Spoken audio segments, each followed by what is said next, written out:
प्यारे बच्चों, स्वागत है आप सभी का पॉली वाला सेमेस्टर के एक नए वीडियो में। और जैसा कि आपको इंटरफेस पे दिख रहा होगा, पास विथ GR5 यानी कि बोर्ड ने इनको B2P बोर्ड ने इनको फ्री का नंबर दे करके इनको पास कर दिया है।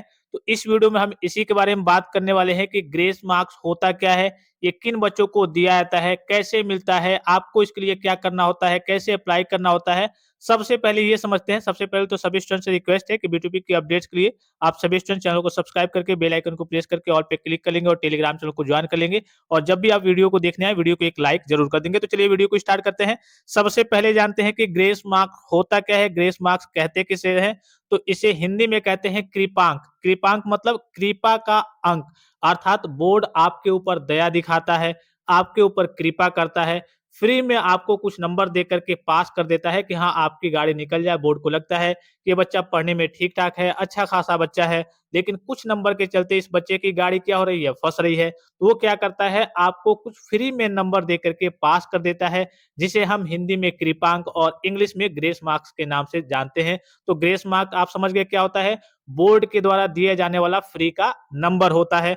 दूसरा है कि ग्रेस मार्क्स क्यों दिया जाता है, तो वही मैंने आपको बताया कि बोर्ड को लगता है कि हाँ ये बच्चा पढ़ने में ठीक ठाक है और कुछ नंबर के चलते, विशेषतः आपको मतलब 10 नंबर ही मिलता है। 10 नंबर या फिर इससे कम नंबर आपको चाहिए, 9 8 7 6 5 4 3 2 1 नंबर तक चाहिए, इसके चलते आपकी गाड़ी फंस रही है, आपकी बैक वगैरह लग रही है। तो इस केस में बोर्ड क्या करता है, आपके ऊपर दया दिखाता है कि हाँ चलो हम अपनी ओर से कुछ नंबर दे करके इस बच्चे को पास कर दे रहे हैं। तो ग्रेस मार्क्स क्यों दिया जाता है, आपके ऊपर कृपा दिखा करके कि हाँ ये बच्चा पढ़ने में ठीक ठाक है, कुछ नंबर के चलते इसकी गाड़ी फंस रही है, तो बोर्ड आपको कृपा का अंक दे करके पास कर देता है। अब कितना मिलता है, कैसे मिलता है, कितने सब्जेक्ट में मिलता है, यहाँ से थोड़ा चीजों को समझते चलेंगे। ग्रेस मार्क्स कब मिलता है, इसको हम थोड़ा सा क्या करते हैं, स्किप करते हैं। अभी मैं आपको आगे डिटेल में समझाऊंगा, ठीक है, इस पे आपको थोड़ा सा ध्यान देना है। फिर उसके बाद से है कि ग्रेस मार्क अधिकतम कितने मार्क्स मिलते हैं, अर्थात ग्रेस तो आपको मिलेगा। अब ऐसा नहीं है कि आपको 100 नंबर मिल जाए, 200 नंबर मिल जाए, 300 नंबर मिल जाए। तो ग्रेस मार्क्स जो आपको मिलता है, अधिकतम जो आपको मिलेगा वो कितना मिलेगा, 10 नंबर मिलेगा। 10 नंबर से ऊपर आपको ग्रेस मार्क्स नहीं मिलता है। मैंने क्या बताया कि अधिकतम जो आपको मिलेगा ग्रेस मार्क्स वो कितना मिलेगा, 10 नंबर मिलेगा। 10 नंबर से ऊपर आपको नहीं मिलता है। अब ये पॉइंट आप नोट करते चलेंगे, अभी मैं आपको आगे डिटेल में पूरा सारांश आपको रिजल्ट के माध्यम से भी समझाऊंगा कैसे कैसे किस प्रकार से मिलता है। तो 10 नंबर तक समझ गए आप। फिर उसके बाद से है ग्रेस मार्क अधिकतम कितने विषय में मिलता है, तो अधिकतम तो 10 नंबर मिलता है और अधिकतम 2 सब्जेक्ट में मिलता है। अब मान लीजिए कि कोई बच्चा है जिसकी 3 सब्जेक्ट में बैक है, 4 सब्जेक्ट में बैक है, 5 में बैक है, तो क्या उसको ग्रेस मिलेगा? नहीं। ग्रेस का रूल क्या कहता है कि भाई ग्रेस हम देंगे तो आपको 2 ही सब्जेक्ट में देंगे और अधिकतम देंगे, 1 सब्जेक्ट में है तो 1 में भी मिलेगा, 2 में है तो 2 में भी मिल जाएगा। लेकिन इससे ऊपर जाते हैं, जैसे 3 सब्जेक्ट हो गया, 4 हो गया, 5 हो गया, तो आप ग्रेस की क्राइटेरिया के बाहर चले गए हैं। तो इस केस में ऐसा नहीं है कि हाँ 2 में मिल जाएगा और 2 में आपका बाकी रहेगा, नहीं। अगर आपकी गाड़ी निकलती है तभी आपको ग्रेस नंबर दिया जाता है। तो अगर आपकी 4 में बैक है तो आप सोच रहे हैं कि चलो 2 में मिल जाता है और 2 में नहीं मिलेगा, ठीक है? नहीं, ऐसा नहीं है। ग्रेस देने का मतलब ही यही है, बोर्ड इसीलिए देता है कि अगर आपकी गाड़ी फुल्ली तरीके से निकल जा रही है, किसी सब्जेक्ट में बैक नहीं बच रही है, तब आपको ग्रेस दिया जाता है। तो अगर आपकी 3 में, 4 में, 5 में बैक है, तब आपको किसी भी सब्जेक्ट में ग्रेस मार्क्स देखने को नहीं मिलेगा। ग्रेस मार्क्स का मेन जो रूल है वो ये समझिए कि अधिकतम आपको 10 नंबर तक मिलेगा और अधिकतम आपकी बैक करिए कि सब्जेक्टों की जो संख्या है वो 2 सब्जेक्ट होना चाहिए। 1 है तब भी मिल जाएगा, 2 है तब भी मिल जाएगा, लेकिन इससे ऊपर जाते हैं 3, 4, 5 सब्जेक्ट में, तब आपको किसी भी सब्जेक्ट में ग्रेस मार्क्स देखने को नहीं मिलेगा। फिर देखिए, एक विषय में अधिकतम कितना ग्रेस मार्क्स मिल सकता है, जिसे मैंने आपको बताया एग्जांपल के लिए अभी, सॉरी, ये जो ऑफिशियल रूल है कि हाँ आपको 10 नंबर ग्रेस मार्क्स के रूप में मिलेगा, ठीक है? कितना मिलेगा? 10 मार्क्स मिलेगा। अब सपोज कीजिए कि आपकी एक ही सब्जेक्ट में बैक है, आपका मान लीजिए कि 20 लाना था आपको, आपने 10 प्राप्त किया है और 10 नंबर आपको ग्रेस के रूप में चाहिए, तो क्या 10 नंबर आपको ग्रेस के रूप में मिल जाएगा? नहीं। मैंने ये बताया कि 1 में रहेगा ग्रेस, तब भी आपको मिल जाएगा, 10 नंबर तक मिलता है, तो यहाँ तो भाई रूल अप्लाई अप्लाई हो रहा है। भाई 10 नंबर मुझे चाहिए और 10 नंबर तक मिलता ही है और 1 सब्जेक्ट में बैक है या फिर 2 सब्जेक्ट में बैक है, तब इस केस में मिल जाएगा। लेकिन तीसरा रूल इसका समझिए कि अधिकतम जो आपका टोटल पेपर होता है कितने नंबर का? 60 नंबर का या फिर 50 नंबर का होता होगा। तो इसका टोटल आपका जो पूर्णांक होता है, इसका 10% ही आपको एक सब्जेक्ट में ग्रेस मार्क्स के रूप में मिलता है। तो अगर आपका 60 नंबर का पेपर हो रहा है, तो एक सब्जेक्ट में कितना आपको ग्रेस मार्क मिलेगा? 6 नंबर मिलेगा, अधिकतम जो मिलेगा। अगर आपको वहाँ पे रिक्वायरमेंट है, ज़रूरत है 7 नंबर, 8 नंबर, 9 नंबर की, तो इस केस में आप ग्रेस की क्राइटेरिया से क्या हो जाएँगे? बाहर हो जाएँगे। तो यहाँ पे मैंने आपको एग्जांपल के थ्रू बताया कि एक सब्जेक्ट में आपका 20 पासिंग मार्क्स था, आपका 10 आपका आया है, तो 10 आपको ग्रेस मिलता है। तो इस केस में क्या एक सब्जेक्ट में आपको 10 मिल जाएगा? नहीं मिलेगा। क्यों नहीं मिलेगा? क्योंकि अधिकतम जो आपका एक सब्जेक्ट का आपका पूर्णांक होता है, इसका 10% ही आपको ग्रेस के रूप में मिलता है। अर्थात इसमें अगर आपको 6 चाहिए होता, तो इस केस में आपको मिल जाता, लेकिन यहाँ पे आपको 10 चाहिए, तो इस केस में आपको ग्रेस मार्क्स यहाँ पे देखने को नहीं मिलेगा। ठीक है? तो ये चीज़ आप समझ गए। फिर से एक बार रिपीट करके बता दे रहा हूँ कि अधिकतम आपको 2 सब्जेक्ट में ही मिलता है, अधिकतम आपको 10 नंबर तक ही मिलता है और टोटल जो पूर्णांक होता है किसी एक सब्जेक्ट का, जैसे मान लीजिए कि आपका 60 नंबर का पेपर हो रहा है, तो 60 नंबर में आपका इसका 10% कितना होगा? 6 होगा। तो किसी एक सब्जेक्ट में आपको 6 नंबर ही अधिकतम मिलेगा, ठीक है? और मान लीजिए कि एक में आपको 6 चाहिए या फिर 5 चाहिए या फिर 4 चाहिए, तो चलिए यहाँ पे 6 मिल गया। अब दूसरे में भी आपको 2, 3, 4 चाहिए, तो जो आपको 4 नंबर आपका बचा हुआ है, तो अगर आपको 2, 3, 4 तक चाहिए, तो यहाँ से आपको 4 मिल जाएगा, क्योंकि टोटल आपको 10 ही मिलेगा, 2 ही सब्जेक्ट में मिलेगा और अधिकतम जो आपका पेपर होता है 60 नंबर का, उसका एक सब्जेक्ट का 10 ही नंबर अर्थात करिए कि 10 ही परसेंट आपको ग्रेस मार्क्स के रूप में देखने को मिलता है। फिर थोड़ा-सा आगे चलते हैं, यहाँ से आपका नेक्स्ट पॉइंट है, क्या एफक्यूपी में एफक्यूपी क्या होता है? एफक्यूपी यहाँ पे इरेज कर लूँ। एफक्यूपी, क्या एफक्यूपी लगने पर ग्रेस मार्क्स मिलता है? अर्थात फेल इन क्वालिफाइंग पेपर, जो आपका क्वालिफाइंग पेपर होता है, हर एक सेमेस्टर की बात करें आपने देखा होगा कि कुछ सब्जेक्ट ऐसे होते हैं जिसका जो मार्क्स है आपके रिजल्ट में ऐड नहीं होता है, बस उस सब्जेक्ट को आपको पढ़ करके नॉलेज के लिए उसको पास करना होता है। कई सारे बच्चे लेटरल एंट्री वाले होते हैं, जैसे सेकेंड ईयर में एडमिशन लेते हैं, उनका फर्स्ट सेमेस्टर का भी सब्जेक्ट होता है, उसको क्वालिफाई करना होता है, पास करना होता है। क्या एफक्यूपी यानी कि फेल इन क्वालिफाइंग पेपर, जैसे कई सारे बच्चे होते हैं क्वालिफाइंग पेपर में फेल हो जाते हैं, तो क्या इस केस में आपको ग्रेस मार्क्स मिलेगा? तो नहीं। अगर आपका क्वालिफाइंग सब्जेक्ट है, उसमें अगर आपकी बैक लगी है, फेल हुए हैं, तो इस केस में वहाँ पे आपको ग्रेस मार्क्स देखने को नहीं मिलता है। क्या बैक पेपर वालों को ग्रेस मार्क्स मिलता है? बैक पेपर मतलब मान लीजिए कि अभी आपकी बैक लग गई है, आगे चल के आप बैक पेपर देते हैं, उसके बाद से क्या आपको ग्रेस मार्क्स मिलेगा? तो हाँ, अगर आप बैक पेपर देते हैं, उसके बाद अगर आप ग्रेस की क्राइटेरिया के अंतर्गत आते हैं, तो आपको ग्रेस मार्क्स देखने को मिल जाएगा। चाहे आप रीचेक कराएँ, चाहे आप बैक पेपर का फॉर्म फिल अप करेंगे, दोनों केस में आपको ग्रेस मार्क्स देखने को मिल जाएगा। देखिए नेक्स्ट पॉइंट यही है कि क्या रीचेक भरने पर ग्रेस मार्क्स मिलता है? तो हाँ, जैसे मान लीजिए एग्जांपल के लिए मैं आपको बता दे रहा हूँ कि फिलहाल में अभी आपका आया है, सपोज कीजिए एग्जांपल के लिए कि एक सब्जेक्ट में आपका कितना आ गया है? एक सब्जेक्ट में आपका आ गया है, सपोज कीजिए एक सब्जेक्ट में आपका आया है 18, ठीक है? एक सब्जेक्ट में आपका कितना आया है? एक सब्जेक्ट में आपका 18 आया है और एक सब्जेक्ट में आपका 17 आया है। यहाँ कितना नंबर चाहिए आपको? 2 नंबर। एग्जांपल के लिए बता रहा हूँ, यहाँ आपको कितना चाहिए? 3 चाहिए, ठीक है? यहाँ आपको 3 चाहिए, 5 नंबर टोटल आपको चाहिए ग्रेस के रूप में, ठीक है? तो यहाँ है कि क्या रीचेक फॉर्म भरने पर ग्रेस मार्क्स मिलता है? तो रीचेक का फॉर्म मान लीजिए कि आपने फिल अप किया, ये आपका जैसे का तैसे रह गया या फिर 1 नंबर और मान लीजिए कि यहाँ पे बढ़ गया, आपका 18-18 हो गया, ठीक है? तो इस केस में आपको ग्रेस मार्क्स देखने को मिल जाएगा, अर्थात मिल जाएगा। पहले भी आप ग्रेस के लिए एलिजिबल थे, अभी भी आप ग्रेस के लिए एलिजिबल हैं। अब मान लीजिए कि यही एग्जांपल लीजिए कि एक सब्जेक्ट में आपका एग्जांपल लीजिए, एक ही सब्जेक्ट का मैं आपको एग्जांपल लेकर के बता रहा हूँ। एक सब्जेक्ट में आपका 8 नंबर है, आपने अभी रीचेक का फॉर्म फिल अप किया, रीचेक के बाद से आपका हो गया यहाँ पे 18 हो गया या फिर कहिए कि आपका 14 हो गया या फिर 15 हो गया, तो क्या इस केस में अगर आपका 14 प्लस हो जाता है, तो क्या इस केस में आपको करिए कि ग्रेस मार्क्स मिलेगा? तो हाँ, रीचेक का फॉर्म आपने फिल अप किया, आपका नंबर बढ़ गया है, अब आप ग्रेस की क्राइटेरिया के अंतर्गत आ गए हैं, अब यहाँ पे आपको ग्रेस मार्क्स देखने को मिल जाएगा, 6 नंबर आपको ग्रेस के रूप में देखने को मिल जाएगा, ठीक है? तो रीचेक के बाद भी आपको रीचेक का फॉर्म फिल अप करते हैं, उसके बाद से अगर आपके नंबर बढ़ जाते हैं, ग्रेस की क्राइटेरिया के अंतर्गत आप आ जाते हैं, तो इस केस में आपको जो ग्रेस मार्क्स है, अगर ग्रेस की क्राइटेरिया के अंतर्गत आ गए हैं, तो आपको ग्रेस मार्क्स देखने को मिल जाएगा। फिर नेक्स्ट क्या है आपका, क्या लेटरल एंट्री यानी कि एलई क्वालिफाइंग विषय में ग्रेस मार्क्स मिलता है? तो वही मैंने आपको बताया कि जो आपका एफक्यूपी हो गया क्वालिफाइंग पेपर या फिर लेटरल एंट्री का क्वालिफाइंग पेपर हो गया, इसमें आपको ग्रेस मार्क्स नहीं मिलता है, क्योंकि ये केवल क्वालिफाइंग पेपर ही होते हैं। आपको कैसे भी पास करना होता है, इसके टोटल मार्क्स आपके रिजल्ट वगैरह में ऐड नहीं होते हैं, तो इसको आपको कैसे भी पास करना होगा, इसमें आपको ग्रेस मार्क्स नहीं मिलेगा। अब जब इसमें नहीं मिलेगा और 2 सब्जेक्ट में बैक भी है, तो आपका मान लीजिए कि एक ये हो गया और 2 सब्जेक्ट में आपकी जो नॉर्मल सब्जेक्ट है सेमेस्टर का, उसमें भी आपके करिए कि जो जिसके टोटल प्राप्तांक पूर्णांक आपके रिजल्ट में ऐड होते हैं, उसमें भी 2 सब्जेक्ट में बैक है और एक ये हो गया, तो 3 हो जाएगा। तो 3 हो जाएगा, तो इस केस में आप ग्रेस की क्राइटेरिया से ही बाहर हो जाएँगे, ठीक है? तो क्वालिफाइंग पेपर में आपको ग्रेस मार्क्स देखने को नहीं मिलता है। क्या स्पेशल बैक वालों को ग्रेस मार्क्स मिलता है? तो इसका जवाब है नहीं।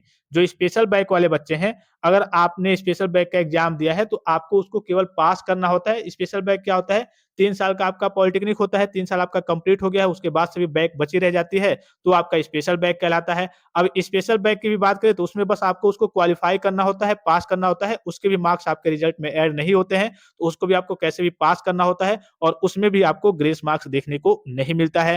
फिर आगे बढ़ते हैं, क्या ग्रेस मार्क्स मार्कशीट पर शो होता है? तो मैंने आपको शुरू में भी दिखाया, आपको कल की ऑफिशियल जो आपका रिजल्ट है वो भी दिखाया कि ग्रेस मार्क्स आपके रिजल्ट पे शो होता है, ठीक है? आपको जीआर जितना मिला होगा 4, 5, 6 तो जीआर 4, जीआर 5 करके जीआर मतलब शॉर्ट में ग्रेस लिखा जाता है, ठीक है? तो वो आपकी मार्कशीट पे शो होता है, चाहे आपकी फर्स्ट ईयर की मार्कशीट हो, चाहे सेकंड ईयर की, चाहे फाइनल ईयर की। अगर आपको ग्रेस मिला है तो आपकी मार्कशीट पे शो होगा। Grace mark total marks percentage में जुड़ता है कि नहीं? अर्थात मान लीजिए सपोज कीजिए कि आपको टोटल मिला है सपोज कीजिए कि 560 नंबर, ठीक है? और आपका पेपर मान लीजिए कि हुआ है टोटल आपका 600 का, ठीक है? एग्जांपल के लिए बता रहा हूँ कि 600 में आपने 560 प्राप्त किया है और इसमें आपको जीआर 3 मिला है, ठीक है? जीआर 3 तो यहाँ पे कितना होना चाहिए? 500 आपका 63 होना चाहिए टोटल, ठीक है? यहाँ पे 563 होना चाहिए, तो नहीं, जो जीआर है अर्थात जो बोर्ड के द्वारा जो फ्री में आपको नंबर दिया जाता है, ये केवल आपकी गाड़ी को निकालने के लिए दिया जाता है, अर्थात आपको पास करने के लिए दिया जाता है। ये आपके टोटल प्राप्तांक और पूर्णांक में क्या होता है? ऐड नहीं होता है। तो नेक्स्ट क्या है कि क्या ग्रेस मार्क्स टोटल मार्क्स या फिर परसेंटेज में जुड़ता है या फिर नहीं? तो नहीं, ये आपके टोटल मार्क्स या फिर परसेंटेज में आपका ऐड नहीं होता है। ये बस आपको पास कराने अर्थात कहिए कि पास कराने के लिए आपको दिया जाता है। ये आपके टोटल में, आपके परसेंटेज में, आपके मार्क्स में ऐड नहीं होता है। फिर नेक्स्ट क्या है? ग्रेस मार्क्स के लिए अप्लाई कैसे करते हैं? इसके लिए क्या फॉर्म फिल अप करना होता है? तो नहीं, ग्रेस मार्क्स अगर आप क्राइटेरिया के अंतर्गत आते हैं, जैसे आपका रिजल्ट डिक्लेयर होता है, तुरंत आपको देखने को मिल जाएगा अगर आप ग्रेस की क्राइटेरिया के अंतर्गत हैं तो। अगर नहीं है, अगर नहीं मिला है तो समझ लेंगे कि हाँ, हम ग्रेस की क्राइटेरिया के बाहर हैं, हमारे 2 से ज़्यादा सब्जेक्ट में बैक है या फिर हमें 10 से ज़्यादा नंबर चाहिए या फिर 10 से कम नंबर चाहिए लेकिन एक सब्जेक्ट में 6 से ज़्यादा नंबर चाहिए, तो आप ग्रेस की क्राइटेरिया के बाहर हैं। तो इस केस में आपको ग्रेस मार्क्स मिलेगा ही नहीं और ग्रेस मार्क्स के लिए आपको कुछ नहीं करना होता है। जैसे ही बोर्ड रिजल्ट डिक्लेयर करता है, अगर आप ग्रेस की क्राइटेरिया के अंतर्गत हैं, तो तुरंत आपको ग्रेस मार्क्स आपके रिजल्ट में मेंशन होकर के आ जाता है। फिर देखिए ग्रेस मार्क्स से जॉब या फिर नौकरी मिलने में क्या समस्या होती है? तो नहीं, कोई समस्या नहीं होती है। अगर आपका फर्स्ट ईयर में लगा है, सेकंड ईयर में लगा है ग्रेस वगैरह तब भी कोई समस्या नहीं है। फाइनल ईयर में लगा है तो आपकी मार्कशीट पे वो भी शो होता है लेकिन तभी भी कोई समस्या नहीं होती है क्योंकि ग्रेस मार्क्स का मतलब होता है कि हाँ, बोर्ड ने अपनी ओर से कुछ नंबर देकर के आपको पास कर दिया अर्थात आप फुल्ली तरीके से पास है। जब पास है तो कोई समस्या नहीं है। हाँ, कुछ-कुछ कंपनी होती है बहुत रेयर केस में देखने को मिलती है। अदरवाइज़ कहने का सीधा मतलब है कि ग्रेस से कोई समस्या नहीं होती है।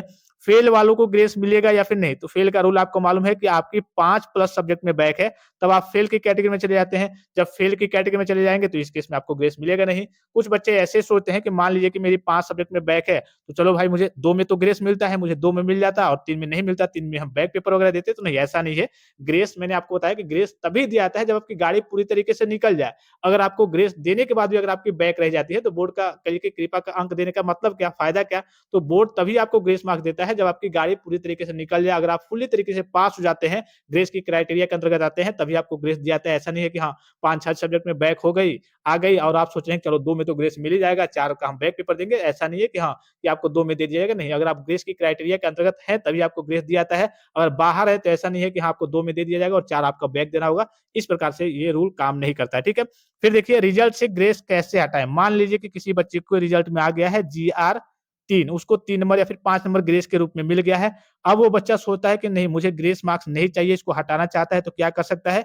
तो आपके पास मात्र एक ऑप्शन होता है, क्या कर सकते हैं? आप रीचेक का फॉर्म फिल अप कर सकते हैं। जैसे मान लीजिए एग्जांपल के लिए कि आपका आया है 15 नंबर, कितना आया है? आपका आया है 15 नंबर और बोर्ड ने आपको 5 नंबर ग्रेस के रूप में दे करके आपको पास कर दिया है। तो इसके बाद से आपके सामने मात्र एक ऑप्शन, कितना ऑप्शन? मात्र एक ऑप्शन बचता है कि क्या कीजिए आप रीचेक कराइए। रीचेक कराते हैं, रीचेक का फॉर्म फिल अप करते हैं। अगर ये नंबर आपका बढ़ गया, 20 हो गया, 21 हो गया, 22 हो गया, 23 हो गया, तब तो आप पास हो गए, तब ग्रेस आपका हट जाएगा क्योंकि जब आप रीचेक में ही पास हो गए तो ग्रेस का कोई मतलब ही नहीं है, ग्रेस से कोई फायदा नहीं है, अर्थात ग्रेस बोर्ड आपको देगा ही नहीं। जब आप खुद अपने नंबर से पास हो गए रीचेक करा करके कॉपी को, तो अब बोर्ड को कहिए ग्रेस देने का कोई मतलब नहीं है। ग्रेस अर्थात आपको लेने का भी कोई मतलब नहीं है, बोर्ड को देने का भी कोई मतलब नहीं है, तब आपको ग्रेस आपका हट जाएगा। लेकिन वहीं आप मान लीजिए कि रीचेक भी कराए, पहले 15 था, अब मान लीजिए कि सपोज कीजिए कि 18 हो गया, तब इस केस में आपका जीआर कितना हो जाएगा? आपका 2 हो जाएगा और रीचेक के बाद से अगर रीचेक में आपका जितना आ गया, रीचेक में अगर आपके नंबर बढ़ गए 20 या फिर 20 से ऊपर हो गए, तब तो आपका ग्रेस नंबर हट जाएगा। अगर उससे कम रहते हैं तो इस केस में आप ग्रेस की क्राइटेरिया के अंतर्गत ही हैं,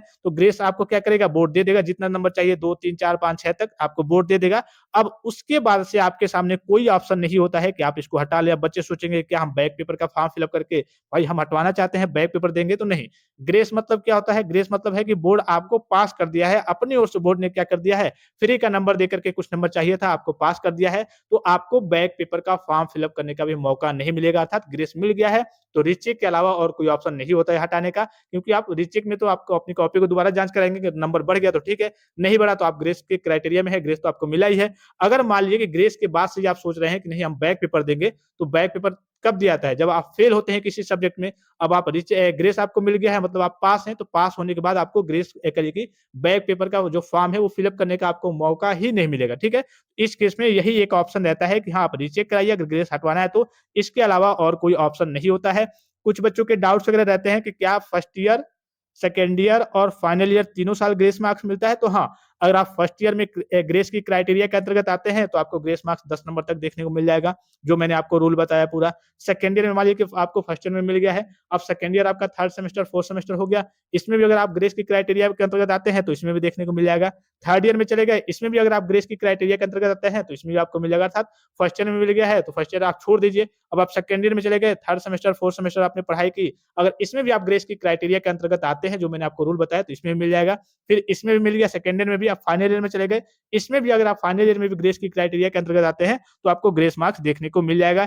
एक रूल मैंने आपको स्किप किया था, यहाँ पे आपको दिख रहा होगा तीसरा वाला, कि ग्रेस मार्क्स कब मिलता है, ठीक है? तो ग्रेस मार्क्स आपको याद रखना है हमेशा जैसे ही आपका इवेंट सेमेस्टर का रिजल्ट आता है, अर्थात overall first year, second year और फाइनल ईयर का रिजल्ट आता है, तब आपको आपके रिजल्ट में ग्रेस मार्क्स देखने को मिलता है। ये कल के इवेंट सेमेस्टर में ही क्यों मिलता है? क्योंकि इवेंट सेमेस्टर ही आपका मेन होता है, उसमें आपकी स्थिति क्लियर होती है कि आप फेल होंगे या फिर पास होंगे। अभी तो आप सब्जेक्ट में केवल फेल हो रहे हैं, सभी बच्चे नेक्स्ट सेमेस्टर के लिए एलिजिबल हो गए हैं ऑटोमेटिकली, ठीक है? आपकी जितनी बैक आई हो, 5 हो, 6 हो, 7 हो, लेकिन जैसे ही आपका इवेंट सेमेस्टर होगा, अर्थात ओवरऑल आपका फर्स्ट सेमेस्टर आपका हो गया है, सेकंड सेमेस्टर का एग्जाम होगा, उसका रिजल्ट आएगा, तो ये आपका फर्स्ट ईयर हो गया, फिर से आपका ये सेकंड ईयर हो गया, फिर से आपका ये फाइनल ईयर हो गया, फिफ्थ सेमेस्टर और सिक्स्थ सेमेस्टर। तो जैसे ही आपका ओवरऑल रिजल्ट आता है, तो इसमें देखा जाता है कि हाँ, बच्चा ग्रेस की क्राइटेरिया के अंतर्गत आ रहा है या फिर नहीं, 2 सब्जेक्ट से कम में या फिर 2 सब्जेक्ट में इसकी बैक है, 10 नंबर से कम चाहिए, अधिकतम जो पूर्णांक है 60 नंबर, उसका 10% के रूप में, अर्थात 6 नंबर ही आपको या फिर उससे कम ही आपको ग्रेस के रूप में चाहिए, तो इस केस में आपको ग्रेस देखने को मिल जाता है। तो ये आपको जब आपका ओवरऑल रिजल्ट आता है first year, second year, final year, तब आपको देखने को मिलता है।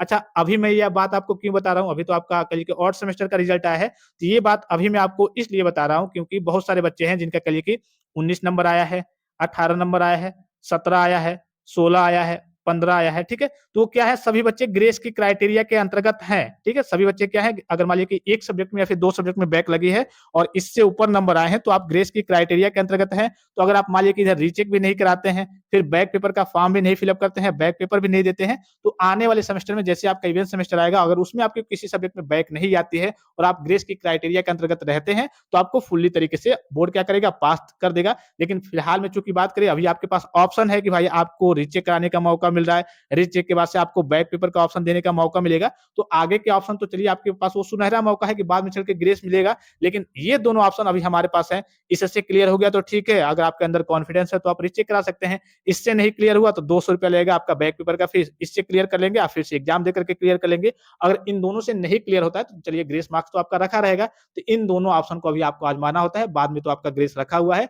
अगर आप ग्रेस की क्राइटेरिया के अंतर्गत आते हैं, तो अब मान लीजिए कि कई सारे बच्चे ऐसे सोचेंगे कि चलो मेरा तो क्या है, एक ही सब्जेक्ट में बैक है और कितना नंबर है, 18 नंबर है, जा करके नेक्स्ट सेमेस्टर में जैसे एग्जाम होगा, रिजल्ट आएगा ओवरऑल, तो हमें 2 नंबर ग्रेस के रूप में मिल जाएगा। हाँ, बिल्कुल मिल जाएगा। लेकिन मान लीजिए कि आपका नेक्स्ट सेमेस्टर जैसे इवेंट सेमेस्टर होगा, उसमें भी आपके 4-5 सब्जेक्ट होंगे। अब उसमें आप तो इस भरोसे बैठे हैं कि चलिए आगे चल के मिल जाएगा, और उसमें मान लीजिए कि आपके 2 सब्जेक्ट में बैक लग गई। अब 2 सब्जेक्ट वो हो गया, 1 सब्जेक्ट ये हो गया, 3 हो गया। तो इस केस में आपको ग्रेस मार्क्स मिलेगा नहीं। तो अभी जो फिलहाल में आपके पास रीचेक का और बैक पेपर का ऑप्शन है, तो उसका आप लाभ उठाइए और बाद में आपके लिए आपका जो ग्रेस मार्क्स है, वो तो आपके लिए रखा हुआ है।